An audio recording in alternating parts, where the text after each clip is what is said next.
ও বৌদি, হ্যাঁ হ্যাঁ বসো।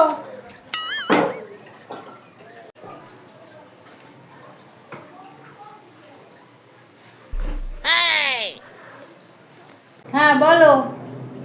শুনলাম তোমার নাকি 14টা বাচ্চা হয়েছে, তাই তোমরা জন্ম নিয়ন্ত্রণ করনি?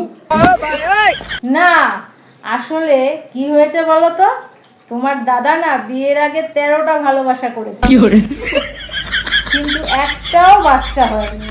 তাই ঠাকুরকে মানত করেছিল 101টা ফুলের মালা দিয়ে ঠাকুরকে পুজো দেবে।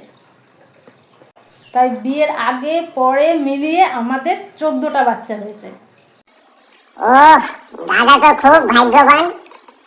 তাহলে দাদা এখন কোথায় গেছে? সে তো এখন ঠাকুরকে মালা পরাতে